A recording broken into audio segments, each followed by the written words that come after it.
You're still using discipline, bro? What are you doing? Has no one told you that there are 4 different levels of fuel for productivity and that discipline is only the second one? I can't believe no one's told you this. All right. Well, since no one's told you, I'm going to explain it. I'm going to explain it as quickly as I can. It's a bit of an in-depth topic, but I'm going to explain it as concisely as I can. Most people will never tell you that there are actually 4 different levels of fuel when it comes to productivity. Most people only talk about the first 2. Some people will talk about the first 3, but almost no one talks about all 4. So I'm going to talk about it. Now, the first 2 levels, most people are already familiar with. This is motivation and discipline. Everyone talks about these, right? They'll tell you things like you can't rely on motivation, you need to rely on discipline. Motivation only take you so far, and these things are true. Now, I'm going to walk you through all 4 levels of productivity fuel and what each one is used for and how you can maximize the use of each one in your life in order to maximize your productivity. So the first one, as most people know, is motivation. Now, motivation often gets a bad rap in the self-improvement, productivity, entrepreneurial spaces because it is unreliable. But just because it's unreliable doesn't mean that it's useless. A lot of people poo-poo motivation as this thing that is useless and should never be used under any circumstances. I completely disagree with this. I think motivation has its place, but I agree that you should not rely on it. Motivation should not be relied on. Motivation is nitrous. It's a boost. When you have motivation, when you find yourself with motivation, use it. It's free. It's free fuel. It's free energy. Use it. Why wouldn't you use it? But it is correct that you cannot rely on motivation. If you get motivated to do something that's good for you, you should absolutely act on that. But then the trouble is, if you only use motivation, you end up slacking, you end up not continuing when the motivation inevitably fades. Now, motivation is best used to create momentum or to eliminate inertia. Again, in an ideal world, you would be able to eliminate inertia without motivation. And you would be able to build momentum without motivation. And sometimes this is possible. However, I'm not an idealist. I am a realist. And one of the biggest problems in the self-improvement community is that it is full of idealists. It is full of people who say, oh, you should do this way because it's the best way to do things. Well, it's the best way to do things on paper. It's not necessarily the most practical way to do things. I believe in practicality because practicality will actually happen more often than ideal scenarios will actually happen. Practical scenarios are much more common than ideal scenarios. If you keep waiting for the perfect time, it will never happen. And people will use that and say, if you keep waiting for motivation, you'll never start, which is often true. But if you rely on discipline, when you've built no discipline, you will also never start. Or you will start and you'll think you're using discipline when you're really using motivation, and then you will inevitably fail and your discipline will fall apart. So, motivation breaks inertia and it is used to get the ball rolling. There are also ways that you can motivate yourself. You can create motivation. That's a whole separate topic that I'm not going to get deep into in this video because it'd be an hour-long video, and I'm not trying to make any more of those. Now, the second level is discipline. Discipline has a couple of attributes to it that you need to be aware of. The first attribute is that discipline costs willpower. And despite what some people will tell you, willpower is a finite resource.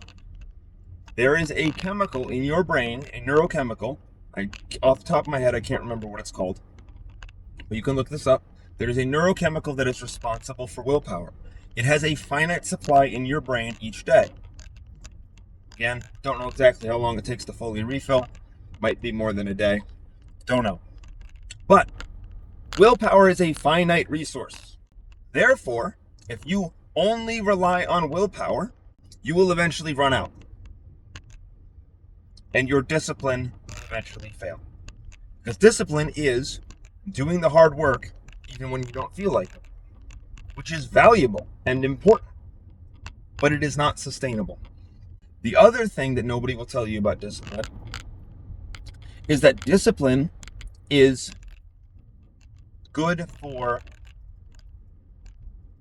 maintaining a certain level of momentum. And it can be used to build momentum as well. But the amount of momentum and speed that it is able to build you up to is relatively low for most people. Some people have abnormally high levels of discipline, and they're able to build up to higher and higher levels using discipline. But most people are not built like this. And again, any method that relies on you being exceptional in order to use it is a shitty method. If I said I had a system, let's say I had the perfect system to get you to dunk a basketball, but it only works if you're at least 6'7", then it's not the perfect system, is it? It's not a very good system. There might be some value in it, but it's clearly not that good a system. But if I had a system and I said I taught someone who's 5'6" how to dunk a basketball, they would be like, holy shit, wow, okay, this guy knows what he's doing. All right, this guy just took someone who you'd never think would be able to dunk and taught him how to dunk. That's incredible. So any system that relies on natural talent is not a high quality system. So if you're relying on or hoping that you have high levels of willpower in order to maintain your discipline, you are likely to fail because most people are not built that way, and that leads to burnout, which leads to failure. Now let's talk about how motivation and discipline interact before we move on to the third and fourth levels. Motivation is best used to get you off the ground. It is best used for building momentum. You can build massive amounts of momentum when you are motivated. There are secret techniques, there are ways that you can motivate yourself to do things, to do anything that you want to do. Outside of the scope of this video, but there are ways. Then you use that motivation to build up a certain level of momentum. Then you use discipline and willpower to maintain that level of momentum and maintain that speed to keep the momentum going, to keep the ball rolling, to prevent drag, to prevent things from slowing you down. Use it to maintain speed. Then that's where most people stop. Most people make the mistake of stopping with discipline, which costs willpower, which is expensive. Now, some people are a little smarter and they talk about the third level of fuel. This third level of fuel is habit. Habit is the third level of fuel. And habit is a wonderful thing because habit costs no willpower. It costs me 0 willpower to take a shower in the morning because I have showered every morning for well over a decade. It costs me no willpower to make lunch, right? These things cost me no willpower because they are habits. They don't require motivation for me to do, and they don't require discipline or willpower for me to do. Now, I have to go inside and teach some classes now. We've already talked about how to build motivation into discipline. Now, in the next part of the video, when I come back, I'm going to talk to you about how to channel discipline into building your habits. And then I'll talk about how to build your habits into the secret fourth highest level fuel that you can use for productivity. All right, continuing on from where I left off. Quick recap, this has been a few hours for me. Motivation tends to come first. Comes first in the chain, and it's usually the first thing to appear. Motivation gives you the fuel that you need to begin, to build up some initial momentum, and to begin forming a habit. But motivation is fleeting. It is not sustainable enough to actually fully form a habit with. It just gives you enough fuel to start. Next comes discipline. Discipline is the main thing you use to actually form habits. You use discipline in order to stay consistent enough while the habit is forming. The problem with discipline is that it costs willpower, actively costs willpower every time you use discipline, and you only have so much willpower. And different people have different levels of willpower reserves and a different scale of how much willpower different things cost. And this is unique for each person and for each activity. For example, there are certain things that take way more willpower for me to follow through on consistently than they do for other people. And there are things that take way less willpower for me to follow through on consistently than they do for other people. Now, the key from here is once you've used inspiration to generate the initial momentum, and then you've used discipline at the cost of willpower in order to maintain that momentum, you maintain the momentum for long enough for a habit to begin forming, which takes us, of course, to the third type of fuel, habit. Habits are great. Habits are awesome. You should have habits. You should have good habits. Couple things that a lot of people don't realize about habits. One, not all habits are good. Touching your pee-pee too much, that's a bad habit. Still a habit, but still formed through motivation, discipline, and then into a habit. Eating bad food. Motivation. Oh, that looks tasty. Discipline, which, again, discipline is much easier when reinforced by dopamine. I could do probably quite a long video on how dopamine influences decision making and influences discipline, and how to use dopamine in order to help reduce the amount of willpower required to implement discipline. But that's a whole different topic for a whole other video. But dopamine affects the cost of willpower. So if there's more dopamine involved, less willpower is required. That's why bad habits are often easier, because they're more dopaminergic. When a habit triggers high amounts of dopamine, the amount of willpower required is reduced. There is a certain threshold, unique to every person, where you reach a certain level of dopaminergic activity, and the amount of willpower required to engage discipline is reduced below zero, to now you reach an inverse effect where willpower is required to abstain from the habit. That's where you get into with addiction. Right? Addiction, all addiction is a habit where the dopaminergic effect has reduced the willpower cost below zero to the point where it now costs willpower to resist or abstain from the habit. That's all addiction is. Obviously hypersimplified, but that is what it is. The more dopaminergic something is, the less willpower it requires. Now, when you use some combination of willpower and dopamine in order to activate discipline patterns and enact discipline patterns, you eventually build a habit. Okay, now another important thing to know about habit is that while it doesn't have generally a direct willpower cost, there is sort of a willpower reserve at play. If you've ever played Path of Exile, this video game called Path of Exile, there's this mechanic in that game. Don't play it, by the way. Terrible video game. That's beside the point. There's a mechanic in that game where you reserve mana or even sometimes health. And what this does is it effectively reduces your maximum mana, your resource, your energy, in exchange for keeping something passively active. So maintaining a habit doesn't necessarily cost you willpower, but it does sort of reserve some willpower. There's only so many habits that you can maintain with your current level of willpower. Now, the nice thing about habits is that the longer you maintain the habit, the less willpower it reserves. So over time, as the habit becomes more deeply ingrained, it has to reserve less willpower, which is why having habits for longer and longer and longer periods of time is more valuable, and also harder to break and harder to change. It becomes more ingrained and it becomes easier. And again, eventually, habits reach the point where they have a negative willpower cost. And at that point, it now costs willpower to not do the habit. And it drains your willpower when you don't do the habit.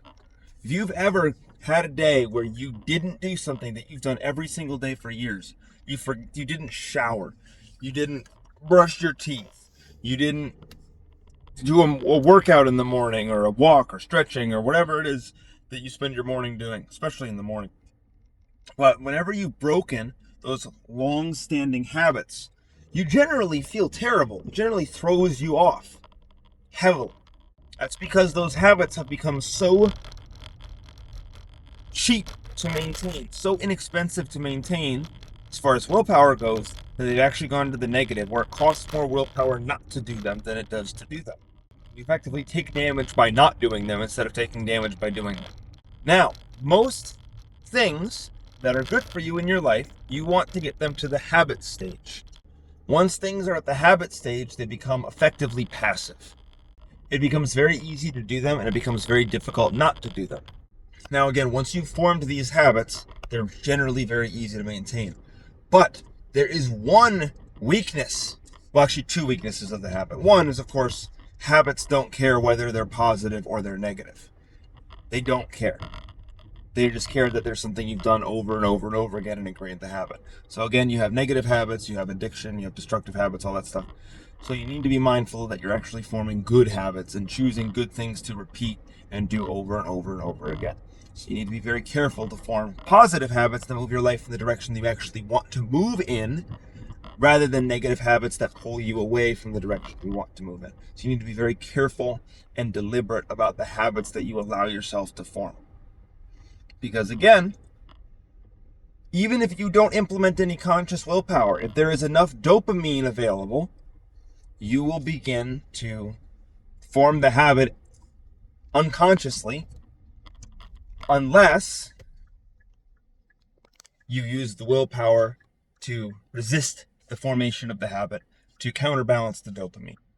But there is one secret level of productivity fuel that I don't know that I've heard anyone speak about, at least not in this way, and that is flow. Because there is one weakness,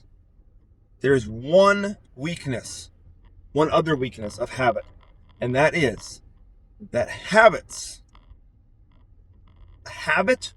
and the ease that you get from performing habits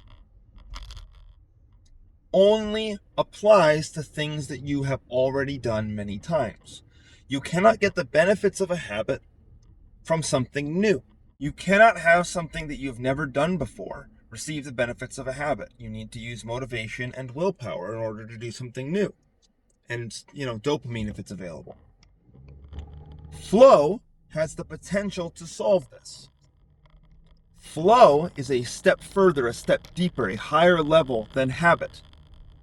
Flow, just like how you don't have to think about a habit, when you're in a flow state, you don't have to think about what you're doing in the flow state. You just do it. Now, that element is, roughly speaking, simply habit. But there is another element to flow. Flow can include things that you've never done before. You can use flow almost like motivation. Flow almost encompasses all three of the previous levels and wraps them into one. When you're in a flow state, you act as if you are motivated. Even if you're technically not, you basically feel motivated, all wrapped into one. It's just automatically there. It's like you've transcended motivation when you're in a flow state. Willpower isn't even a factor. You don't need willpower when you're in a flow state. You're simply doing. There's no part of you that is questioning whether or not to do. You simply do when you're in a flow state. And discipline is included because, again, you're just moving forward. You don't need to try to put one foot in front of the other. It's already kind of just happening. It's like you're walking downhill. It's harder to stop than it is to keep going. Flow is like that, or biking downhill, or driving downhill. Flow is like that. But beyond that, flow also has all the elements of habit. When you're in a flow state, it's a bit of a catch-22 because flow state is often unlocked through habit. You often unlock the ability to enter a flow state through performing a habit over and over and over again, enough times, repeatedly, that it not only becomes effortless and habitual, but it becomes fueling. It begins to fuel you, and you almost become kind of transcendent. You get into this state of flow where it almost fuels itself. Right? I don't know what the term is for that, but it's not quite cyclical, but it is almost cyclical. the very fact that you are in flow is fueling your flow. And it builds upon itself and it snowballs, it rolls into itself. So discipline almost becomes a non-factor when you're in a flow state, because it's as if you're using discipline, but it has the ease of motivation. I'm sorry, it's as if you're using habit. Well, it's as if you're using discipline as well, but again, without the cost. And it's as if you're using habit. But when you're in a flow state, you don't even have the willpower reserve cost that habits have. It's free. Flow is free. It's completely momentum oriented. It is state oriented. It is state driven. So when you're in a flow state, you don't even have the willpower reserve cost of maintaining a habit. The other factor with a flow state that a lot of people don't realize is that when you're in a flow state, you can overflow, basically. And flow can go beyond habit. So people think of flow as a result of habit, and it is. And they think of it as being confined to habit, but it's not confined to habit. When you are in a flow state, that flow, the flow that you have can overflow and go beyond the initial habit or the initial task, the initial thing that you were doing. For example, you can begin to flow into a task, and then once that task is completed, you can carry over that flow into another task. You can carry that flow forward, and you can roll it into another task. And the leftover flow basically becomes a universal currency that you can spend at any of the three levels, or all three at once. It basically, it's like a universal, it's like a master key. Flow is like a master key, and it can unlock anything that any of the three previous levels can unlock. So if you are in a flow state with a habit, you can overflow into another habit, and you can just keep going through habits and utilizing the energy from that flow state. You can also use flow as a substitute for discipline, or as a substitute for willpower in utilizing discipline. So if you're in a state of flow, you can then do things that would normally require discipline without actually having to spend willpower. The flow, if you've generated flow, let's say from a habit, and you've gotten into a flow state utilizing a habit, then you can overflow that flow into discipline-oriented actions, or actions that would normally cost you discipline, don't have to cost you, or would normally cost you willpower to implement discipline. Now you can use flow state to implement the discipline instead, and it doesn't have to cost you willpower anymore. Then what's even crazier is the flow can also be used in substitution for motivation. So you can use flow at every single step of the way, from the very, very start, from the very beginning. So when you are in a state of flow and you have flow energy, you can utilize that flow energy in order to gain momentum from complete zero. Whatever level you're at within level 1, where you still need to use motivation in order to try to get the ball rolling or get a habit rolling, you can use flow instead. So if you develop flow from performing a habit, you can carry over the overflow into a new thing that you want to form as a habit. And you can, instead of using motivation, you can use flow. And it requires no motivation, simply flow.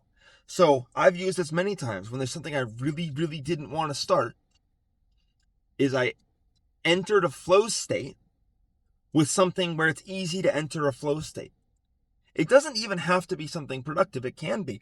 I've done this with video games, right? It can be with other things. It should be a good habit, right? It shouldn't be something destructive. But I've even done it where I've gotten into a flow state with playing video games, and then I've bottled up that flow, and then I've overflowed into a brand new habit that I had never, or a brand new task that I had never done before. And I was able to do it with no motivation. No motivation to do it. No motivation required. All I had to do was take the bottled flow that I had generated and apply it to the new task. You can generate this flow any number of ways. Working out is a great way to do it. It's probably the best way to do it. Martial arts practice is fantastic for this. That might actually be the best way to do it, is martial arts practice, particularly forms, particularly Kung Fu forms, if you know them. Tai Chi is also fantastic for generating this flow state. But it's any state where you are entirely present. You are completely present. You don't need to think. You have no urge to think. Your mind is completely still. You're in a meditative state. Your mind is completely still, like a pool that's been undisturbed. Your mind is completely still, and you can clearly see everything. You don't have to think, you simply do. You skip thinking, and you do. And when your intentions are set up properly, you simply do the right things. And that's when you make the biggest leaps. If you can get into that flow state, and I may make another video on different ways to enter a flow state. It's still something I'm learning myself. But it's truly one of the secrets of the universe. And when you unlock this flow state and you practice getting into this flow state, you don't have to apply really much effort at all. It becomes effectively effortless. Once you're in the flow state, things become effortless. Things become easy. Effortless is truly the best word. Things simply happen. You simply do things. You don't have to try, you don't have to think. They just are done. And that is truly the best state to be in. I personally believe it's the state when we are closest to God, when we're closest to our Creator, when we are in that flow state. And I think the most valuable thing that you can do, the most fulfilling thing that you can do as a human being, is to find what generates that flow state. Martial arts, music is another fantastic one. Music is a very common one, whether it's playing a musical instrument, producing music. It's an active thing, though. In my experience, you cannot generate a flow state from anything passive. No passive consumption. So watching movies, watching television don't generate a flow state. Not a positive flow state. Anything where you are passively consuming, even listening to music, that doesn't put you in a flow state. All right, it puts you in stagnation, where you're not moving, you're stuck. You have the same stillness, but you can't move. You can't move through the stillness. And even then, I'm not sure you have truly the same level of stillness. It's not the same thing. So something that you actively do can help you get into that flow state. Again, martial arts, particularly traditional martial arts, ideally Chinese martial arts, music, whether it's playing an instrument or music production, creation is often, something creative is often a flow state generator for people. Art, drawing, painting, things like that. Singing for a lot of people is a flow state generating activity. Any of those activities, as long as it's a positive, constructive activity, you want to get into that type of flow state. Then, once you're in that flow state, then you simply continue moving forward, but you just put a different thing in front of you. Once you're in that flow state, and I've done this before, I've done it with a lot those activities. I've even done this with video games. Right? There's, video games. Video games are perhaps a controversial topic in the self-improvement space. A lot of people say you shouldn't touch them at all. Personally, I don't have an issue with them, but I also understand that they are not in and of themselves productive. So I consider them entertainment and recreation. But in my opinion, they're no different from watching television, except with television, you are a passive observer with no agency. And in video games, you have at least some level of agency and some level of control, and you are actively doing something. It depends on the type of video game. But they do have the ability to generate a flow state. If you've been a gamer for any amount of time in your life, you understand this flow state well. When you're playing a video game that you probably really enjoy, and you just get into a flow, and you are killing people, you're accomplishing your goal, you're getting kills, whatever you're doing, and it just flows. You don't think, you just do. And you tend to perform your best in that state as well. So whatever you can do that is still positive and still active, where you have agency to get into that flow state. Then you take that energy and you simply continue moving forward, continue that flow state, keep that momentum, and you put a new task in front of you. I've done this so many times where I'll take a thing that I've been putting off and I have not found the motivation to do, and I've not had the willpower to skip to level 2, and I've not been able to get this thing started. But I generate a flow state.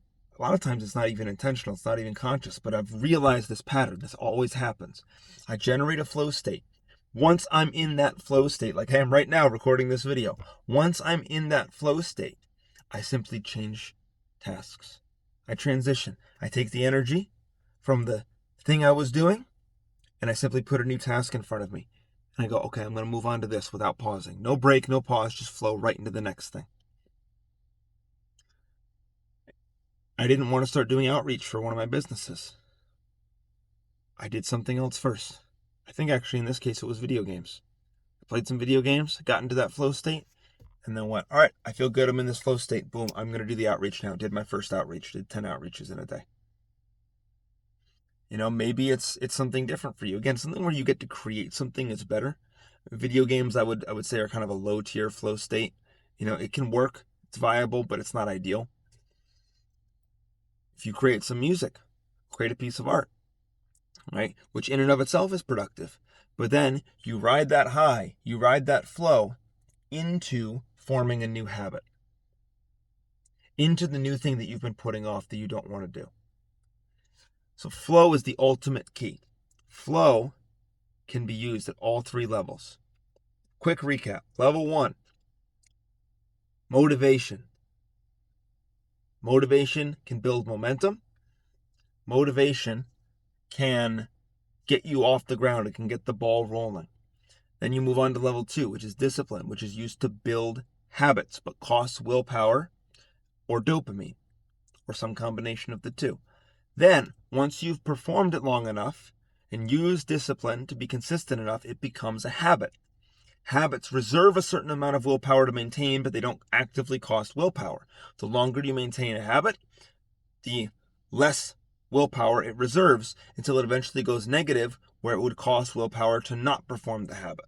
Then the 4th state, flow. Flow supersedes all 3 previous states, and you can use overflow, excess energy created from being in a flow state, because being in a flow state generates energy. It doesn't cost energy, it generates energy.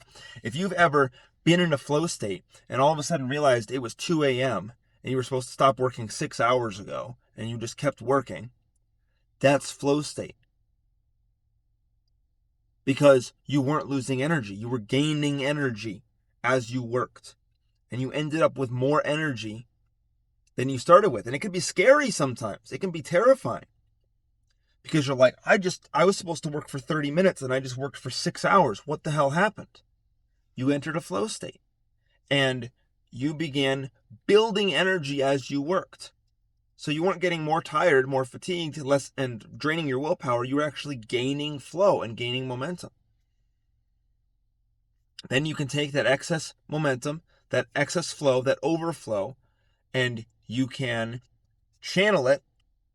You can use the thing that generates flow for you, whatever your thing is, and then you can bottle that excess flow and overflow it into any of the 3 previous stages. You can use it to start something new that you've never done before, but you need to do, something positive for you, instead of having to use motivation. You can use it to do something that you've done before, but would normally require some discipline. You can use flow for that. And you can use it in place of habit in order to do things effortlessly. I hope that makes sense. As you can tell, I got into a bit of a flow state while recording this video. I could keep talking for another hour, but I would end up repeating myself. So I'm going to end the video here. What I would like you to do is I would like you to think about this, and I would like you to take some notes on it, perhaps, even if you just write down the 4 different levels and maybe a couple examples of each. Totally optional, but it might help you retain this information and apply this information. And then I want you to try to pay attention to when you do things. Are you using motivation?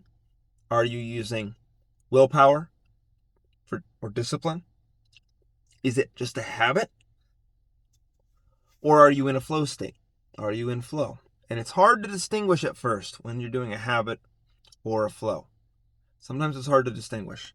But then I want you to find what gets you in your flow state in general, but in particular, the most quickly and easily. And then experiment with the technique of generating that flow state, ramping up some extra energy, and then overflowing that flow into one of the 3 previous levels. It's especially powerful, I've found, for level 1, for things that require motivation. Because motivation is so fleeting, and you can't generate motivation, but you can generate flow. There are ways to generate motivation. There are some ways. There's some techniques you can use, but you can also generate flow. And then you can spend that overflow in place of motivation, and you can create new habits easily by piggybacking them off your current habits and your current activities that generate flow for you. So I hope this video was helpful. I hope it was educational for you. I hope you learned something, and I hope that you try and apply this information, and I hope that it helps you and helps you change your life. If you found this helpful and you want to hear from me more, just hit the subscribe button down below.